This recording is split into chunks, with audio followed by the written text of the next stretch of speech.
afternoon, and welcome to another episode of Nutmeg Sports here on the HON Network. Kevin Coleman, I'm joined by the one and only Bill Bloxham. And Bill, you've had a very busy summer, a lot of baseball going on, a lot of exciting baseball going around Fairfield County. How are you doing? Real good. We were fortunate. A lot of our local teams did very well. Softball and baseball. Obviously, Fairfield American Little League's going to the World Series in Williamsport, or South Williamsport, Pennsylvania. The Trumbull 14s went all the way onto the Babe Ruth World Series in Glen Allen, Virginia. The 13s made it all the way to the semifinals of their regional tournament. It's a lot of fun. I love covering the youth, the baseball and softball things as they go forward. Now let's stick with Trumbull. You see a photo up here of Sam West, pitcher for the Trumbull 14 under Babe Ruth team. They make it to the Babe Ruth World Series, end up falling short. They end up losing yesterday 16-1 to the Pacific Northwest champion from Oregon. Unfortunate loss, but what a great experience for this Trumbull team going all the way down there. Well, head coach or manager, Mike Buswell, was quick to send up once they got down there, just how well they were being treated by in Enrico County down there. Just how they were everyone was made to feel welcome and this and that. And they started off with a tough 3-2 loss. Then they kind of lost their footing, lost 6-1, came back in an elimination game, their first of 2 elimination games, to beat North Carolina, Greensville, North Carolina, on the bottom of the 7th inning. So, hoping they have some momentum going into yesterday's game with West Lynn, Oregon. But no, Northwest champs came up with 6 straight hits to start the game, or 5 straight hits, an error, hit batter, another hit, 7-0. Trumbull gets 1 run back in the bottom of the 7th. You're saying, okay, maybe we can scrape this out. West Lynn just never stopped hitting. Yeah. They ended up having, I think they had 15 hits and 4 at-bats. That's just, hitting the ball, off 4 different pitchers. So, Trumbull went to everything they had, and, they were just out-hit that day. Now, I believe we have some footage from that walk-off win from the tournament of Trumbull win. Let's see if we can take a look at some of that video from this past weekend down at the World Series. That'll be great.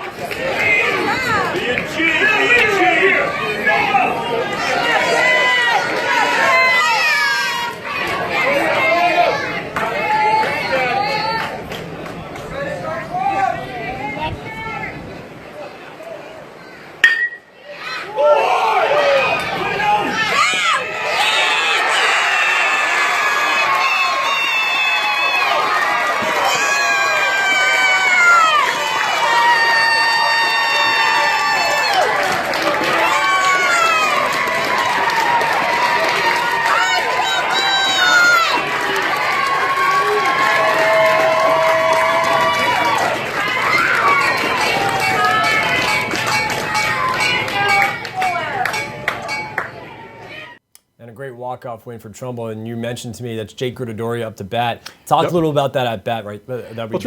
His job wasn't easy, but he just had to put the ball in play. They had the infield playing in with less than 2 outs, and Jake did a good job of getting the ball to the right side. They got a good break off third base, nice slide outside to get the winning run home, 5-4, to complete a comeback. They had to come back 2 other times in the game. By doing that, that created yesterday's elimination game for the 3rd place finish in the Northern Division pool with the team from West Lynn. Now, although they went home, yesterday after a tough loss like that, 16-1, what were you most impressed with about this team this summer? Especially in the New England tournament, we got to see them in Trumbull, which was a really great tournament to witness and showcase their skills. Get to the Babe Ruth World Series. What is it that impressed you the most about this Trumbull team? Their ability to come back. They had depth at pitching. They had a couple pitchers in go to Sam West, which we showed there. Came on in relief a couple times. Andrew Harvey was a good pitcher. Ryan Cheshire did some pitching. Good bats. Brandon Buddha just had an outstanding summer, including at the World Series. He had 2 hits yesterday against Oregon. Double and scored on Matt, and he scored Trumbull's only run on Matt Bagley's double in the first innings. Like I said, that's where because they had done so much of this throughout the regions, you just had the thought that, okay, no lead is going to be too much for them to overcome. And I'm sure that's what the coaching staff was telling the kids. Now, you mentioned Brandon Buddha, who I thought played excellent in the hot corner at third base. And taking a look at them throughout that New England regional tournament, I was so impressed with their defense, especially in the infield. Yeah. And talk a little about that, because you had Jack Allen at second base, Jake Gudori at short, you had Ryan Teixeira at first, like we mentioned, Brandon Buddha at third.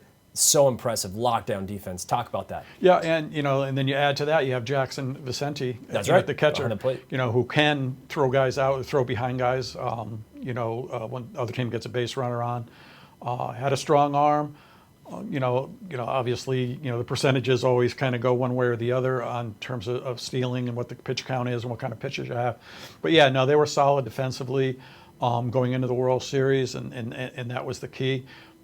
Great outfield play, from Ray Leonzi in the center, all the guys, And Mike Buswell himself as a coach, you had that pitch count rule. How did you think he managed throughout this summer? Did you like some changes he made? I thought he did a great job with the pitch count, especially in New England's. He was spot on the whole time. He's been coaching these kids for a while. He's been the leader of the Trumbull baseball program overall, coming up from youth through the Legion time. He's getting the right people in place to manage and coach these teams. The players all know and respect him. Former player, played in the World Series, pitched in the World Series with the 13s. And he just keeps everything low key. I think he understands baseball even though it's a summer short season, when you get to a thing like that, it's a matter of keeping everything on an even keel and letting everyone know what their role is going to be. Chase Drawley came in.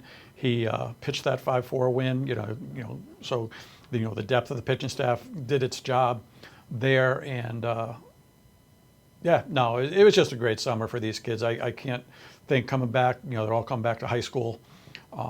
They have to be looking forward to fall baseball and whatever else is to come. And you mentioned that some of these players now moving on to the high school, most of them were already in high school. Do you expect to see these guys get to that varsity level for Trumbull High School baseball? I would say at least half, only because of the, kids find other things to do. They all could be playing soccer as well. You never know what their second sport might be. So once we said he came in from California. This was his first summer with this team. I'm not sure, if they're football players, soccer players, sports, or if, this is fine. A lot of times, this is their moment, and I think they captured it. The Brandon Buddhas, the Teixeiras, the Vicentes, those type of guys, there's a little heritage in their families that they're, you anticipate that they're going to keep playing. I think, most of them played freshman ball, so I imagine they'll stay with the programs that they're in. Well, again, great job covering this Trumbull 1400 team. We're going to step aside. We're going to have more baseball to talk about, especially with this Fairfield American team who's punched a ticket to the Little League World Series. All that coming up next here on Nutmeg Sports on the HAN Network. Things are heating up this summer. See some of the world's best tennis players at the Connecticut Open presented by United Technologies. Enjoy food trucks, entertainment, and special events throughout the week. August 18th through the 26th. Get tickets at ConnecticutOpen.org. At InSports Trumbull, the game is always on inside. Registration is now open for our fitness training programs for high school athletes. The InSports Performance Center is offering blast speed classes, athletic functional movement assessments, and both men's and women's elite speed and strength training. Our premier programs help bring athletes to the next level. Call 203-268-1214 for more information. Like and follow us on Facebook. School's out, the weather is hot, and the fish are biting. Whether you're heading to the beach or out on a boat, stop in at the dock shop before you go to fill your beach bag or tackle box with everything you'll need for fun in the sun. A new beach cover-up, some sunscreen, or just some bait, the dock shop has you covered from either location. 51 Tokenique Road, Darien, 609 Riverside Avenue, Westport. And yes, you heard that right. Bait is now available in Darien and Westport. The Dock Shop, 51 Tokenique Road, Darien, 609 Riverside Avenue, Westport. DockShop.com. Celebrate summer with fresh made-to-order picnic boxes from Walter Stewart's Market. We have delicious summery selections from buttermilk fried chicken to grilled lemon chicken kebab, grilled shrimp Caesar salad wraps, or lobster salad rolls. Our easy-to-carry picnic boxes come with your choice of a meal, as well as a dessert, beverage, and utensils. Order online for simple pickup options. Walter Stewart's Market, 229 Elm Street, New Canaan, and online at stewartsmarket.com. Want a new experience in car buying? No aggravation, no confrontation, just answers to all your questions. Scap Chrysler Dodge Jeep Ram. Car buying the way you want it to be. With one of the largest selections of new 2- and 4-door Jeep Wranglers available, we are Connecticut's Wrangler headquarters. Located in Fairfield, Connecticut, we're easy to get to. Just 2.5 miles off the Merritt Parkway, exit 44 via Route 58 South. Save thousands right now at the summer clearance event. Now through August 31st. I'm Tracy Masella, a licensed clinical social worker at Silver Hill Hospital in New Canaan. Join me each month as we talk with experts on the front lines of the treatment of mental health and addiction. Straight Talk with Tracy, a Silver Hill Hospital production, airs at 12 p.m. on the second Thursday of each month here on the HAN Network. Welcome back to Nutmeg Sports here on the HAN Network. Kevin Coleman, Bill Blockson. We switch gears over to the Fairfield American team, who has punched a ticket to Williamsport for the Little League World Series starting on Thursday. Bill, you've been able to cover this Fairfield American team all summer as well. How much fun are they to watch? They do a little bit of everything. Once again, as I said about the Trumbull team, and I guess it's a sign for winning teams, is no lead is whatever. They were challenged in the state sectionals. They kind of went through districts pretty good. But the states and the sectionals, the teams gave them a good run, and they found a way to get through it all. And 20 teams from the state of Connecticut have gone on to Williamsport, and they're the first team from the same program, Fairfield American Little League, 3 times, the most from any team in the state to ever go down to Williamsport. Now they beat New Hampshire to punch their ticket to the finals, and they played Maine. Let's talk about the New Hampshire game. They're down 4-0. They climb all the way back. They win 9-4. The crowd itself, just those 2 games as well were incredible. Just talk about what it was like there over in Bristol. Well, we were all talking up in the press box area, and even before the game started, it was a final crowd. Mm-hmm. It was a Wednesday night. There were still a lot of tournaments still to go, and both teams were well represented by fans. I thought this regional this year, the Eastern Regional up at Breen Field, was the most crowded, had the highest attendance in all the years that I've been there, and this is the 5th year that I've been up at Breen to cover different teams over the course of the time. But anyway, this Fairfield team, they mentioned how Mike Randazzo mentioned how we're only an hour away, so we love our little red horde that comes up here.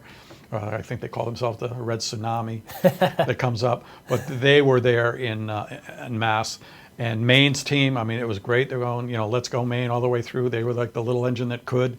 And the 2 teams bonded with Mike Randazzo, the manager for Fairfield, after they won the championship, before he took any questions from the press corps, brought up the fact that what a great group of kids the Maine people were, and that their pool, I think what he said was they had 32 or 33 players to choose from in this little community to form an all-star team. Wow. And to get all the way to a regional final and knock off 3 straight teams to get there from the losers bracket. Just a great job by them, and a great job by both teams mentioning each other. You mentioned Coach Mike Randazzo, great, very classy guy. You mentioned, great gesture that he made. What impressed you the most about his managerial skills this summer? Even keel, keeping everything going. I think he credited the other coaches in the past for setting the stage for what he and his coaching staff are doing, that what the kids expect from each other. And I think being there in 2010 and 2012, and then again last year and losing in the finals to the 10 and 12 team going on to Williamsport. You get that expectation. I think the kids come up, they're older brothers, cousins, friends. They'd seen it all. I think it's not so much that they put pressure on each other. I think they know what they have to do to get it done, and the coaches and the coaching staff put themselves in a practice schedule so it's not anything new. When they go down to Williamsport, he said they're going to do their drills the same way they did it up here in Fairfield and wherever they had to travel to play. They're going to keep it the same way. Now, there's a little controversy in that New Hampshire game. Talk a little about that. It's funny because, they mentioned a lot about, Jim O'Connell, and I will mention his name only because he's the guy that was part of the deal. I'm not going to talk about the player. He didn't play because that's not his deal. I talked to him in the post game after the Fairfield beat them in that two teams were 2-0. And, good guy. There was nothing you saw on the field that would, tell you that there was something, whatever. I think he just made a bad decision, and he hasn't made a lot of comments since, but I don't know what you say. Okay. He was told before the inning before, every inning they keep the coaches abreast of who has to get in and this and that. With 2 outs, they called him over and they say, hey, this guy's got a bat. And he chose not to put the player in. There is a 2-game suspension that goes with that. At the time, I believe there were 2 runners on base. They were within 2.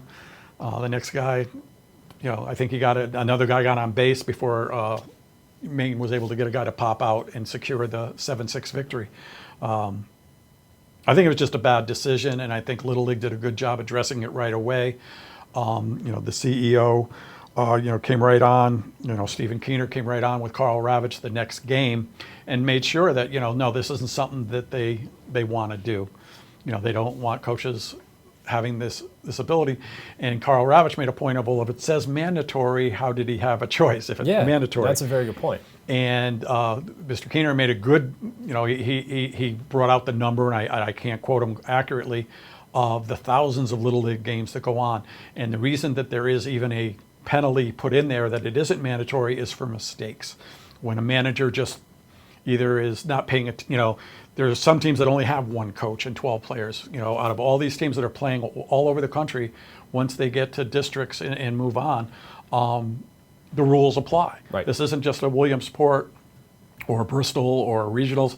From the first time they go to districts, the umpires sit down with them. I've talked to Rob Ledger, the umpire from District 2, the head umpire over there, and he says that they sit down with the coaches and they drill it in, and then inadvertently, somehow in the 5th inning they're going over to the coach from, I'll just say, Brockport, and say, hey, you haven't gotten this guy in, and he's not even sure what they're talking about. So that's what that's based on. When you put a pinch runner in, and now you think maybe you played him in the field and you didn't fulfill the rules. But you have to be penalized because, that's why there are rules. So that's where the 2-game suspension comes in, and it's more for the inadvertent. Mr. Keener said that a handful of times in his tenure with as the Little League CEO does he remember anyone just blatantly saying no to it. Wow. And, he said they're going to address it. They're going to go back, as they always do, whenever anything bad or anything that they want to figure out they're going to do. Right. My point as I was watching it from the press box is when the umpire just calls him over and says that, and he says, well, no, you just say yes. The players in the dugout let the umpire take control and say, no, he goes in the batter's box or we don't play. I don't know. It happened so rarely, I guess they hadn't really put it to a test. Mm-hmm. Now that it was on a big stage like this, I'm sure they'll come up with a better equation. Do you like that it's a 2-game suspension? Once it was explained about the inadvertent stuff, yes, because people make mistakes. In this case, the New Hampshire manager wouldn't have been able to manage if his team had won. Would not have been able to manage in the Fairfield American final against Fairfield American, and if his team won his first game in Williamsport, but. Nobody wants that. That's an embarrassment to everybody involved. It would have had to have been a storyline going into Williamsport where it's a celebration. Everything's a celebration of youth sports. So I can understand why it's in there, but I don't understand why anyone had a choice when they choose to do it. I don't understand how when it says mandatory is self-explanatory. So I would think when you say mandatory, there's got to be, if it's caught after the game where someone says, oh, I just saw this, then I can understand where the 2 games. I don't think there ever should be a choice where a manager can make the choice. If he makes a mistake and they find out about it after the fact, 2-game suspension. Mm-hmm. If it happens, if it's going on during the game, he doesn't have a choice. The umpire in chief, the district manager, the district head, sectional head, state head, who's ever in charge of that field on that day makes the player play. Well, you heard it here. Bill Blocksman, everyone. The Fairfield American, they will take on the Mid-Atlantic region champion on Thursday at 3 p.m. Do you like Fairfield's chances in that game? I do. Both teams have hit a ton of home runs. It's amazing. New Jersey's a little bigger. I mean, they're more imposing when you watch them play. 2 equal teams. I mean, the Mid-Atlantic champion has done real well in Williamsport the last couple of seasons. When you go up to Bristol, you are blessed to be able to see the New England tournament with your local teams, and then stay and watch, on offsetting days or at night if it's a day game and really good competition in the Mid-Atlantic as well. So you have to like Fairfield's chances in the first game only because they just hit the ball so well 1 through 9. In the final game, then the win over Maine, their number 9 batter, and they have to put 5 subs in every game, and they get them all in between the 3rd and the 4th inning. But their number 9 batter, who was went 3 for 3, and that was made up of 3 different players going into the position to bat. So they have the depth.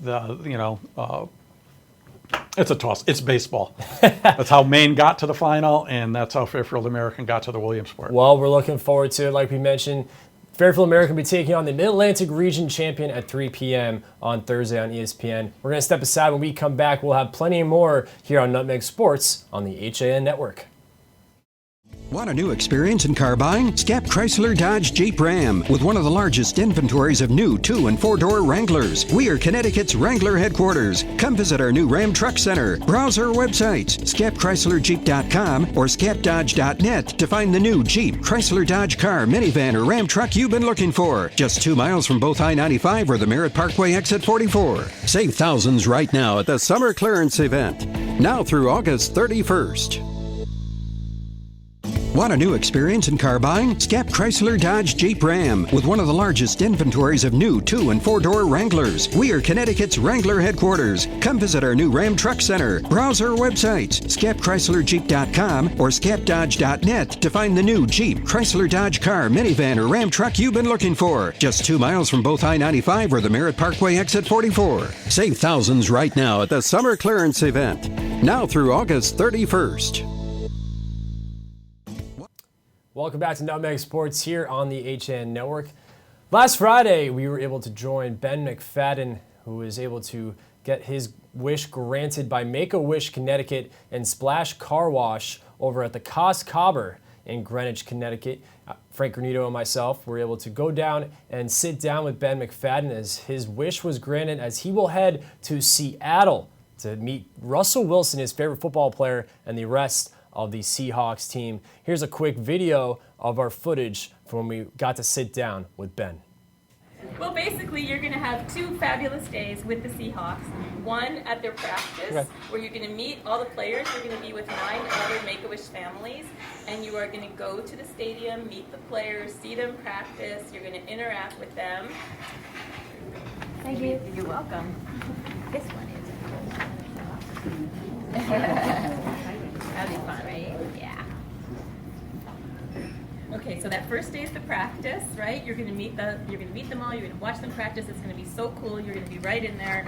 And then the next day, you're going to go back again with your family, and you're going to go to a game, and you're going to go on the field. I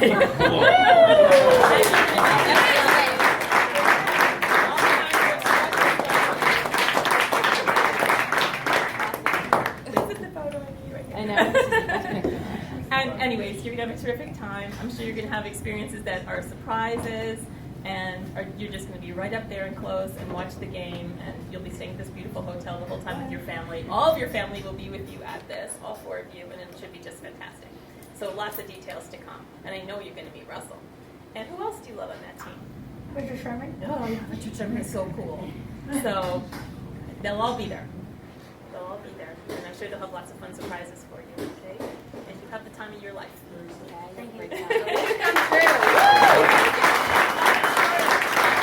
Thank Thank you, everybody, for coming here today for me. Thank you, Miss Kathy and Miss Jill, for making my wish come true. You guys are the best. Thank you, Greenwich Cardinal football team, for letting me be part of your team.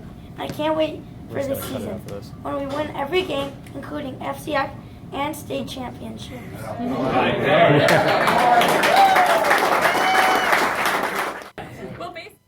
Ben's that was priceless. Again, it was a great time being able to be with Ben on Friday, and big thank you to Make-A-Wish and Splash Car Wash. Ben is on his way with his family today to Seattle, Washington. He gets to go in a limo, then on a JetBlue flight, and he gets to land and gets to hang out with Russell Wilson and the rest of the Seahawks. So have fun, Ben. Everyone here at the HN Network wants you and your family to have a great time. So that'll do it for Nutmeg Sports today. Thanks to Bill Bloxham. I'm Kevin Coleman. We'll see you tomorrow at 11 a.m. with Kate Chaplinsky for Coffee Break.